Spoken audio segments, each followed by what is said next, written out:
أعزائي المشاهدين، أهلا بيكم وحلقة جديدة من برنامج اسأل مع ميرا. ودايما سعداء جدا لما بنكون معاكم ومعانا خبرة كبيرة جدا زي النهاردة. معانا President of Wealth Pence Management أستاذة ليلى بنس، وهي رقم 1 في Southern California. أهلا بيكي أستاذة ليلى.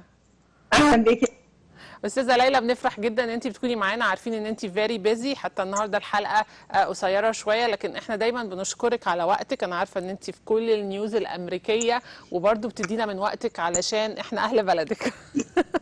طبعا مبسوطه قوي ان انا.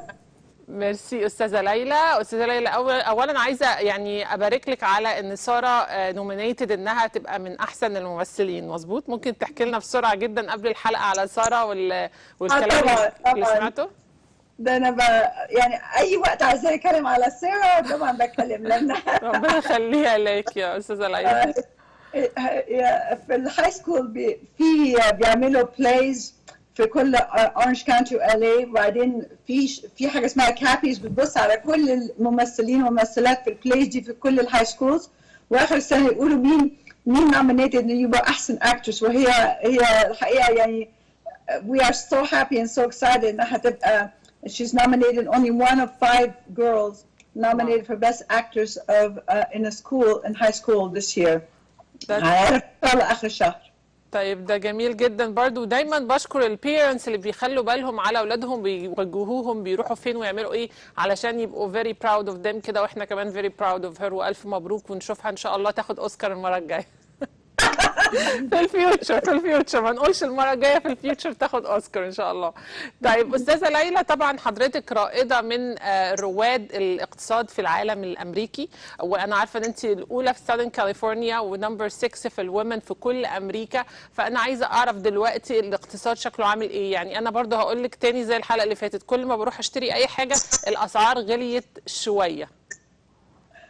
هو الحقيقه طبعا هتلاقي يعني في حاجات هتبقى اغلى شويه علشان يعني مثلا there's a shortage in meat and there's maybe a shortage in some things. بس الحقيقه ان البلد حاجه مهمه قوي حصلت، ان في اخر مارس الجفرمنت they did a big stimulus package حطوا $3 trillion in the economy. انا كنت بكلم كلاينت النهارده وقالت لي انا بعمل فلوس اكتر being unemployed اكتر ما كنت ما انا بشتغل. دي مشكله. ففي فلوس في البلد، فيعني البلد يعني رغم انها واقفه وان الشركات واقفه والمحلات مش مفتوحه، there's plenty of money in the economy. فان شاء الله لحد ما الحاجه تفتتح هيكون في فلوس في البلد و it's gonna be okay. اوكي فيري جود. احنا عايزين نقول للساده المشاهدين النهارده هنتكلم كلام مهم قوي ما اتكلمناش عليه في اي حلقه قبل كده. انا عارفه ان في حاجه استاذه ليلى اسمها كير اكتس، ودي مهمه جدا جدا، واتمنى ان حضرتك تقدري تشرحها لنا وتشرحيها للساده المشاهدين، لانها اعتقد ان هيبقى فيها اخبار حلوه. الحقيقه دي يعني it's a very important act اللي هو they enacted that at the end of March.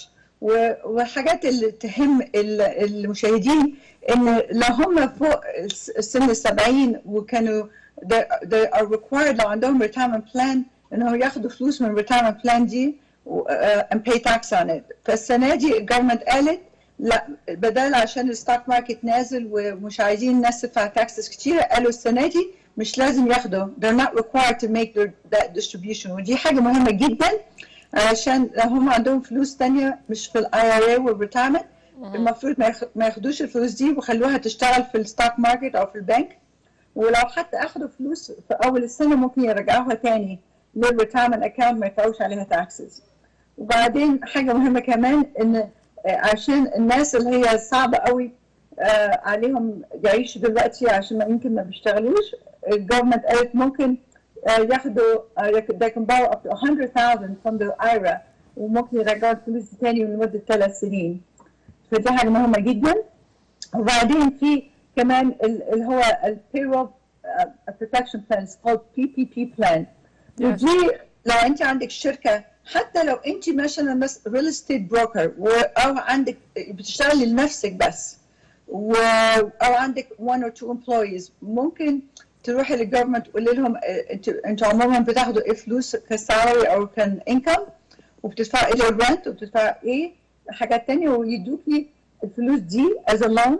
ولو انت if you didn't fire your employees بعد 6 اشهر اللون ده يبقى forgiven، يبقى جرانت، يعني تاخديه وما تدفعوش تاني. فدي مهمه قوي قوي. في ناس كتير لو انتوا بس شركه كبيره you apply for this, but even one person employer can apply for this. اوكي طيب انا جالي كذا سؤال على البي بي بي ده، فانا اشكرك ان انت يعني بتتكلمي عليه. هم عايزين هي في حد كذا حد قال لي احنا we got the loan already بس we are a little bit confused. المفروض الفلوس دي تتصرف قد ايه، والهيد كاونت هتبقى the same، لو في حد مشى ممكن نجيب حد مكانه ولا لازم يكون نفس الشخص اللي كان شغال قبل كده؟ ممكن تشرحي لنا شويه عن البي بي بي لانها ممكن تبقى confusing، ممكن الناس تخسر اللون بعد كده. اهم حاجه لو مش عايزه تخسري اللون ده، الفلوس اللي بتيجي للناس دي يفتحوا بنك اكاونت سيبريت. بنك اكاونت للفلوس دي علشان اخر لما يعملوا الاكاونت للجفرمنت ات ذا اند يبقى اتس فيري كلير فروم حاجات ثانيه، ويفتحوا بنك اكاونت ويدفعوا منها البيرول او السالاريز للناس دي. والسؤال اللي انت بتقولي عليه ان هو لو واحد مشي بدل يعني مشي ده من حاجه ثانيه، المهم يكون عندهم نفس الناس، مش لازم نفس الواحد نفسه. نفس الكاونتس. نفس الكاونت. اوكي. ولازم it's basically 2.5 months. They have to spend that money over 2.5 months. 75% could go to payroll or salary, and then 25% for general expenses. And pension rent. Basically utilities, telephone, and rent. Okay, so the rent is part of the 25%. The 75 it has to be للemployees بس. Exactly. ولو انت نفسك شغاله يعني they will count up to 100,000 in salary. لو انت owner of that business وبتاخد اكثر من 100,000 يحسبوا بس 100,000 من السالري دي. ما تقدريش تقولي انا باخد تقولي اكثر 120,000 مثلا 20,000 is not counted. 100,000. 100,000. اوكي that's perfect. اوكي طيب معلش سؤال غلس شويه تاني بس عشان نفهم. طب دلوقتي في ناس قاعدين مع البيبيز بتاعتهم فقالوا لك مثلا can you give us 2 weeks and we're coming after 2 weeks، so كده انت خسرتي 2 weeks. what you can do on this؟ I know it's a silly question بس it's already يعني حد سأله ان في حد عايز يرجع الشغل بس after 2 weeks، يعني they will take 2 weeks from you دلوقتي. ايه ممكن تعملي الحل؟ هو شوفي the idea ان هو انك يعني you didn't just furlough people or you just fire people. Okay. So if it's just 2 weeks basically ممكن يعني يقول مثلا لما يعملوا اللون ده يمكن they don't forgive the all loan, maybe they'll forgive 90% of the loan. Okay, so there is a possibility انهم you forgive 90 ومثلا would charge you for 10% which is amazing برضو. Right, exactly. اوكي يعني مش هياخدوا منك لو حصل غلطه او حصل اي حاجه، مش هياخدوا منك اللون كله باك. ف that's a great news.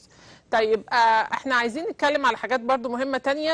هنتكلم عن الستوكس والانفستمنت، بس في حاجه تانية اسمها راس ايرا، ممكن تشرحها لنا؟ شايفه يا ميرا يعني هنا في البدايه لما بتعمليش فلوس كتيره ما بتكونيش you don't worry so much about taxes. لكن when you're trying to save for retirement or you're trying to save for the future اللي هي الراس ايرا دي حاجه مهمه جدا جدا جدا، لان الفلوس اللي بتحطيها ما بتاخديش tax deduction عليها، بس بتكبر. if you put it in investments and you put it in the stock market it's going to grow tax free forever. ولما تاخديها retirement هتبقى tax free كمان. ودي حاجه مهمه قوي.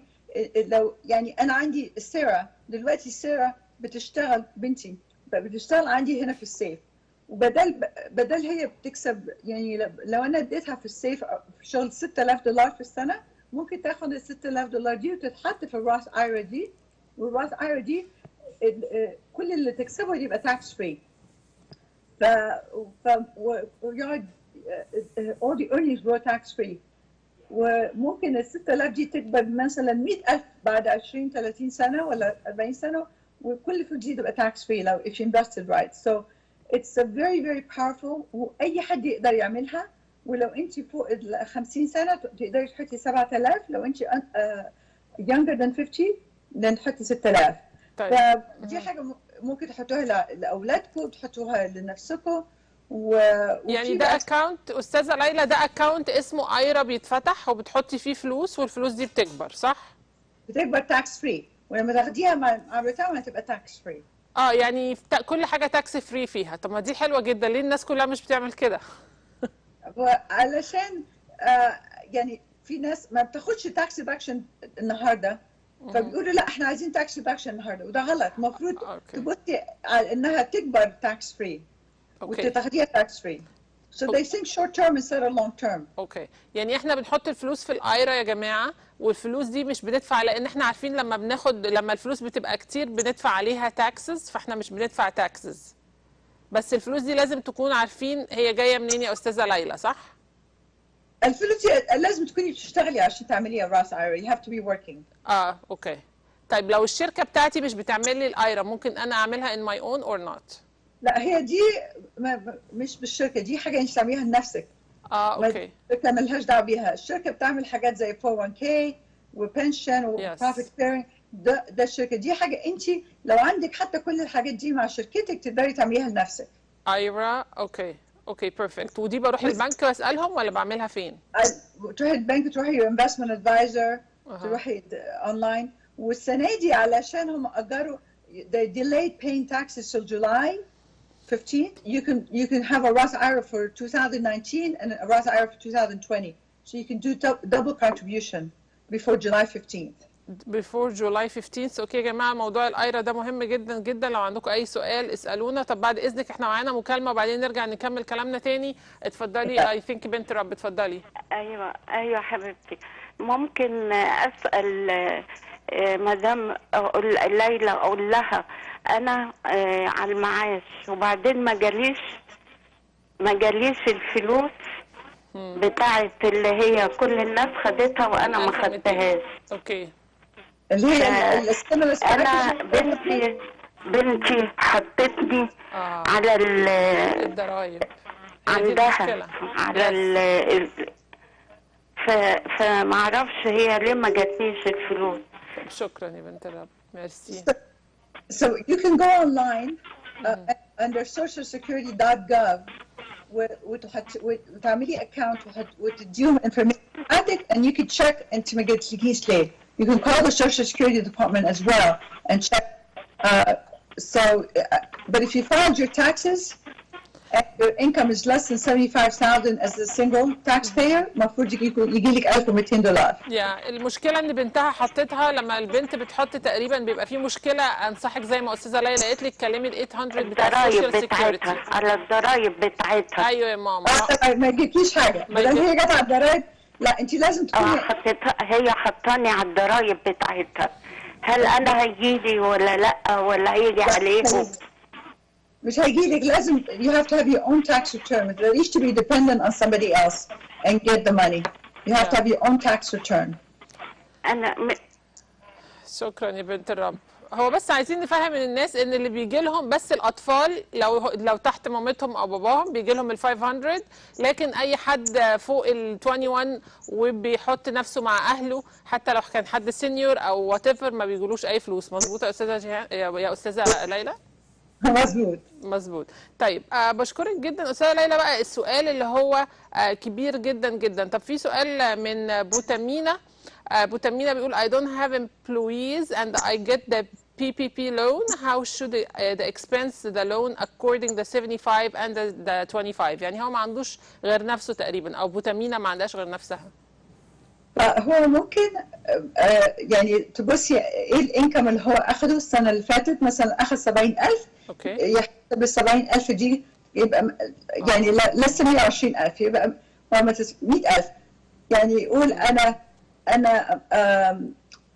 how much I take per month. Let's say it's 7,500. So يحط ال 7,500 دي لنفسه وبعدين ال 25% يروح للexpenses. So he can only count up to 100,000 of his income into figuring out how to work the PPP.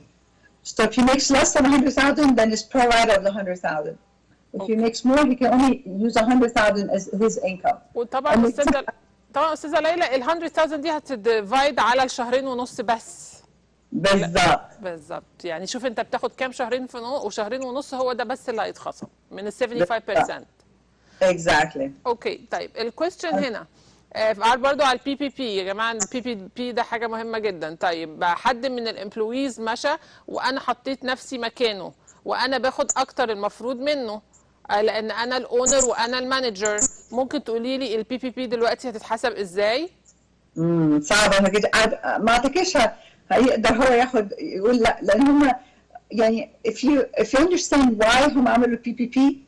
البي بي بي دي معموله علشان كل امبلوي اللي هو بيشتغل في الوقت ده يقعد يشتغل، فاي واحد مشي لازم يجيب واحد غيره. ما يقدرش هو يقول لا انا بعمل شغله وياخد فلوسه، لا ما تنفعش. حتى لو هو حط نفسه على البيرول؟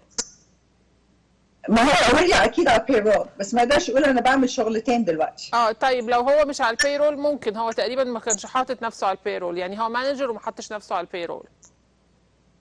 He should check with his CPA لأن that's a bit difficult, you know, answer because I don't know all the whole situation. لأن كل حد عنده situation مختلف، فممكن نكلم السي بي اي. أشكرك جدا.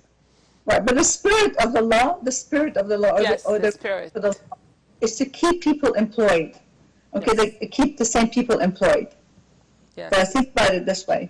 اوكي got it. thank you so much. طيب دلوقتي السؤال بقى الاهم في الحلقه واللي كل الناس مستنياه. بنسمع عن ستوكس كتير قوي بتطلع وبتنزل، عارفين ان امازون طلع كتير، مش عارفين ديزني لاند عامله ايه دلوقتي، يا ريت تقولي لنا. وفي حد تاني مطلع زي مش اشاعه او حاجه كده لسه سامعاها like 10 minutes before الشو دلوقتي، بيقول انهم عاملين دواء للكورونا وعايزين الناس تنفست في الدواء ده. انا مش عارفه حقيقه هذا الخبر وده حقيقي ولا لا، بس ممكن تقولي لنا لان احنا نسمع حاجات كده كتير قوي في الفيوتشر دلوقتي. طبعا في حوالي 70 شركه is trying to do a vaccine for the coronavirus. بس you don't know which one is going to win out.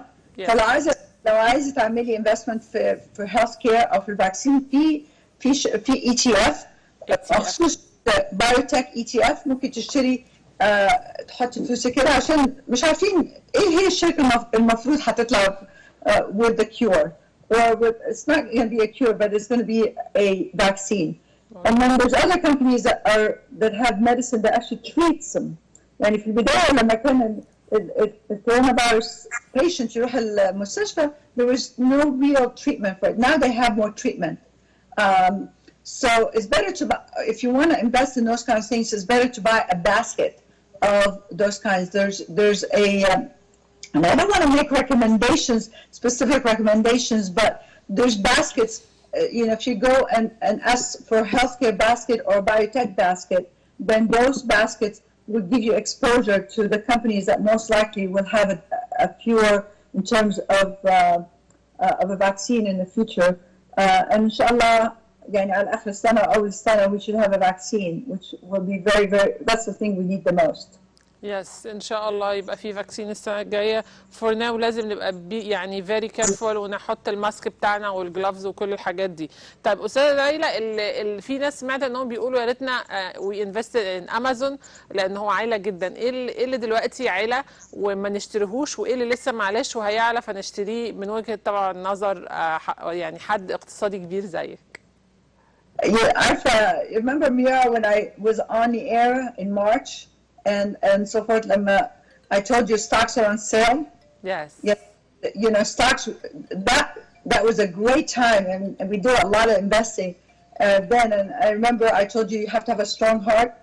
So now the market has recovered quite a bit. There's still opportunity in the market and the best thing to do, you know, you can't look at Amazon today or these companies today. You have to look at them. هيكونوا فين من بعد السنة or 3 years or 5 years.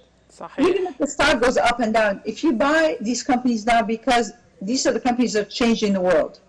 You know, Amazon is changing the world. Yes. Okay, Apple, you know, Facebook, all these companies are companies that people are going to need and use for the rest of their life. So if you don't think short term.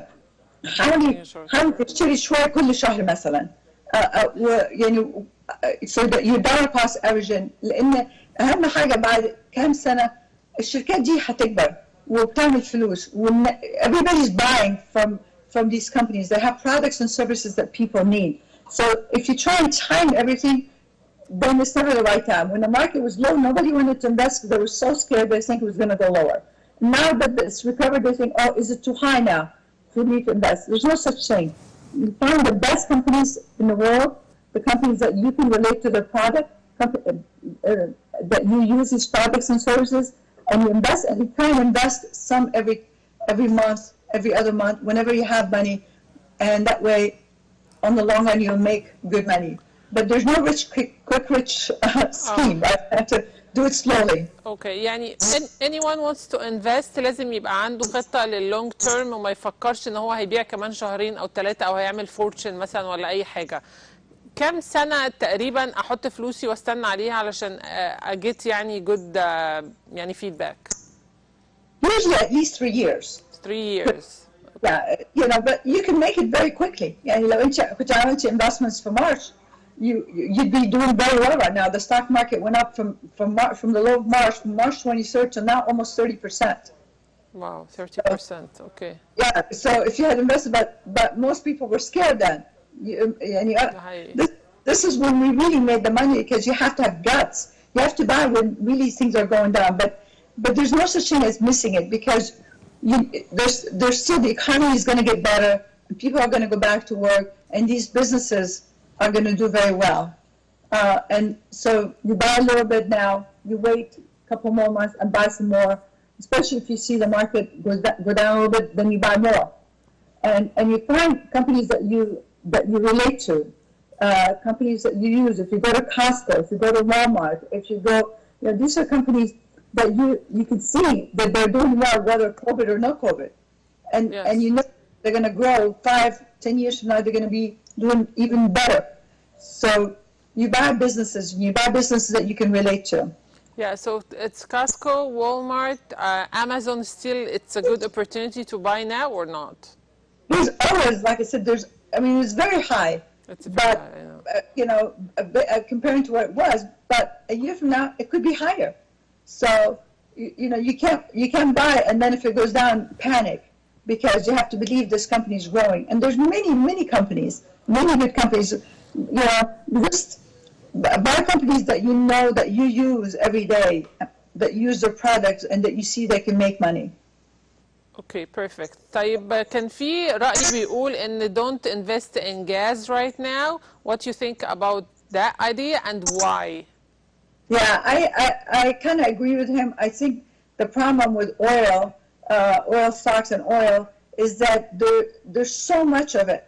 What happened is there's new technology. United States used to import all the oil from outside the country, but now they did something called fracking, which they're able to basically look and find oil very easily. So now the United States is the #1 producer of oil and gas. So there's plenty, and when there's plenty of something, the prices go down. And then not only that, the demand is down because there's more electric cars. And right now, the economy is also slowing down. No one is driving, so prices of oil are really low. But even on the long run, we're not bullish on oil. We think there's better opportunities in areas of the market that will do better. So oil is not one that we recommend right now. Yes, okay. So في مارش وفي اخر I think February كان في مشكلة كبيرة قوي بعد الستوكس نزلت جدا والناس خسروا فلوس كتير. دلوقتي it's getting يعني better شوية بشوية. الناس اللي بتفكر تبيع الحاجات اللي عندها دلوقتي what do you think وتقول لهم ايه؟ It really depends on their time horizon. يعني ليه يبيعوا دلوقتي لسه we have a big upside coming at the end of the year and next year and thereafter because the economy is going to open up. And right now, people are not spending. One of the things that we talk to our clients about is that right now we have the highest saving rate that we've had in 35 years. People are getting money and they're not spending it, so they're saving it and they have money in the bank. Because we don't have anything to spend it on, right? We can't go to restaurants, we can't travel, we can't do anything, and there's money. The government has put in $3 trillion into the economy, and people are getting that money, and they're basically saving it. So there's a huge savings rate, like I said, the highest in 35 years. So what is going to happen we come out of this, there's going to be what we call pent-up demand. There's going to be so much demand. People want to go out and they want to spend. Yes, and they want to spend really money. the economy is going to help the stock market. That's why the stock market is anticipating that. People ask me all the time, why is the stock market doing so well and the economy is not doing so well? Why is that? You know, and it's because the stock market looks at 9 months to a year from now and says, where is the economy going to be? Are people going to be back to work? Are people going to be spending? Yes. And they don't wait for the economy to get better because they know it's going to get better. And so the stock market is a future indicator of how things are going to be. And that's why you can't, people say, you know, let me just sell and wait till the economy gets better. It's too late when that happens because the market looks 9 months in advance. يعني دلوقتي اللي عنده ستوك اكن عنده جولد في ايده ويحافظ عليه جدا يا استاذه ليلى ويعني try to get more. يشتري اكتر يس. طيب استاذه ليلى انا عايزه الجولدن ادفايس ان احنا نعرف نشتري اللي ما اشتراش قبل كده يشتري ويبقى قد ايه يحط فلوس. يعني مثلا انا كل حيلتي في الدنيا $100,000 how much I will invest من $100,000 دول as example. يعني انا عارفه ان كل الانفستمنت بتاعتك over $500,000 I understand بس خلينا نتكلم في الشريحه المتوسطه. It really depends if you want this money short term, long term, medium term, how much risk you want to take. يعني انت لو شفتي ال 100,000 دي نزلت ل 80,000 are you going to panic and say oh my god sell me out or are you going to say okay نزلت 80,000 بس هترجع تاني. احنا قلنا 3 years هنسمع كلامك ونقول 3 years we're not going to touch our stocks, right? Yeah, at least 3 to 5 years would be okay 3 to 5 years.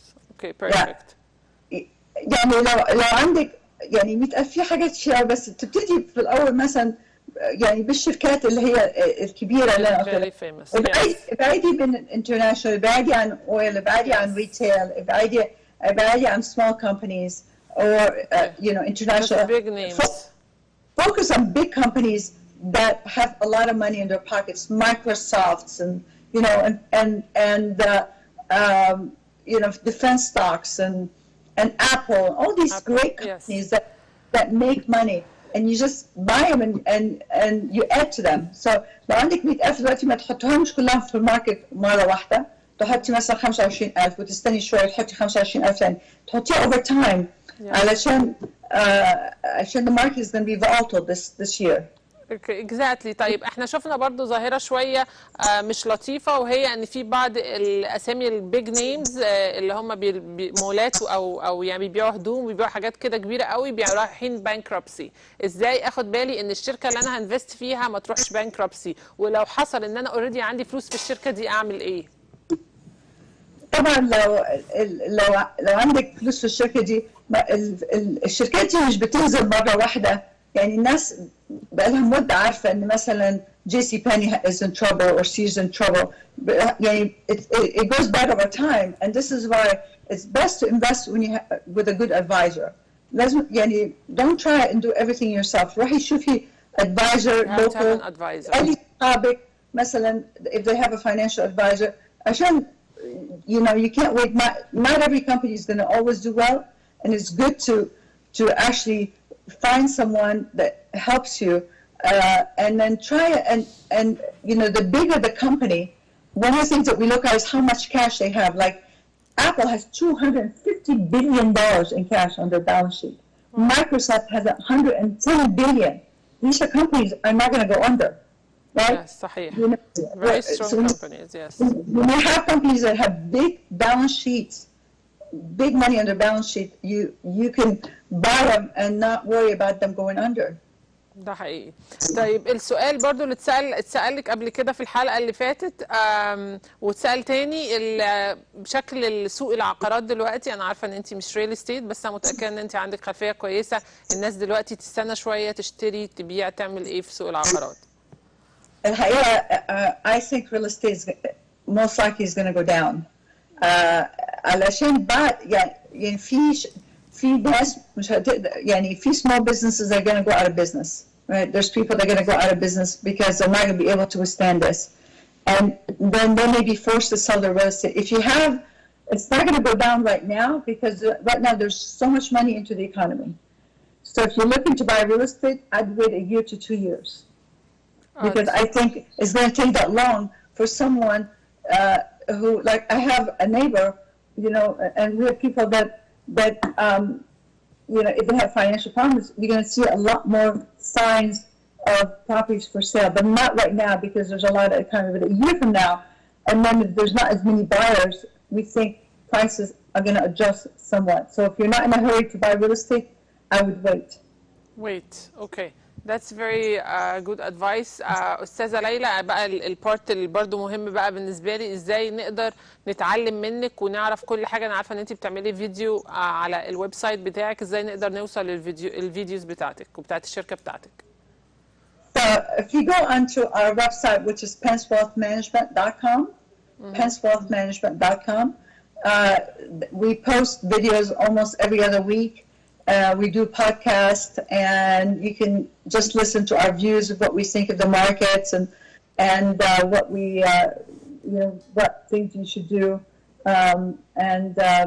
You're more than welcome to go on our website and learn more about that.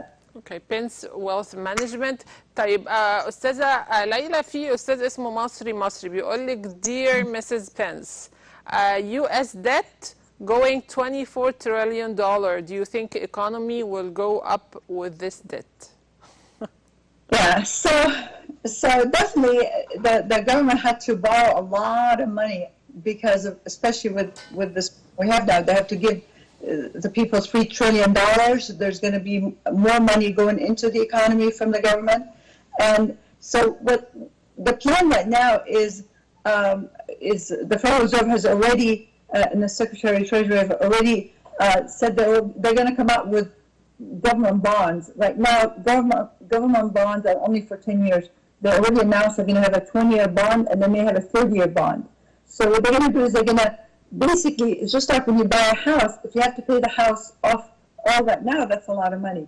But if someone gives you 30 years to pay back what you borrowed, then you can pay it over time.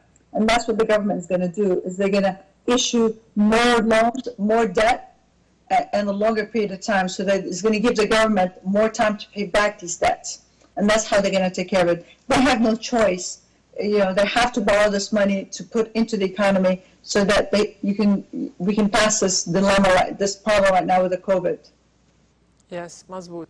طيب أستاذة ليلى، أنت عارفة إحنا دلوقتي الحكومة قالت إن إحنا هنفتح واحدة مظبوط. قولي لي أنت متوقعة إيه في الوقت اللي جاي ده؟ الاقتصاد زي ما بتقولي هيطلع، هيبقى فيه إيه أول ما هنفتح؟ Well, it's going to be a slow recovery in terms of the economy until we have a vaccine, until we have a full vaccine. Oh, full vaccine. Okay. Yeah, you're going to have a slower economy.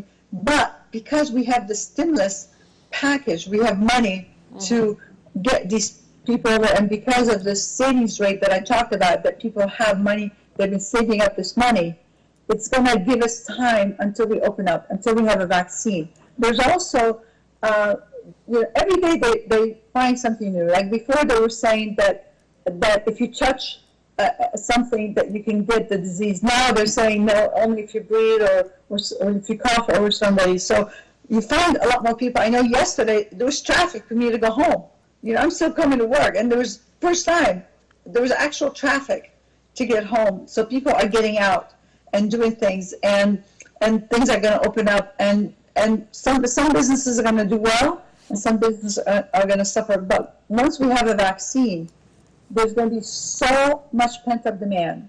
People are going to be rushing to do all the travel they haven't done. They're going to be rushing to buy the things, and it's like we're going to be let out of jail, you know. And it's going to get better in the fourth quarter of this year. أستاذة ليلى، أنت بتجيف يعني big hopes، فإحنا بنشكرك جدا وبتدينا بوست. شكرا قوي قوي على كل البوزيتيفيتي اللي أنت جبتيها للبرنامج النهارده. Thank you so much. طيب انت بما انك انت نمبر 1 في ساذرن كاليفورنيا، وطبعا نمبر 6 في الومن في امريكا، اتس ا بيج ديل.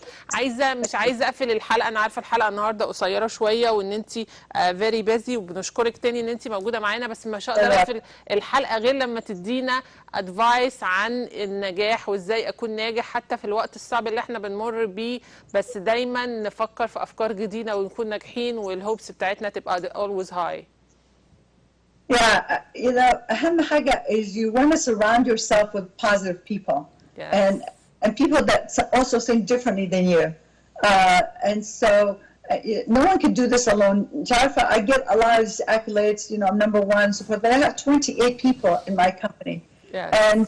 And I always say my people are my best asset. I'm nothing without them. I couldn't do anything without them. So, if you can't do anything by yourself. You can go, you can go this far by yourself because there's only so many hours of the day. But if you have a team around you, if you have people around you that think the same way and they have a service heart and really work from the heart and do things because they want to help that person, and you surround yourself with people who are smarter than you and have the same objective, and you're trying to help people in whatever you do, you're going to succeed. And that's really the key.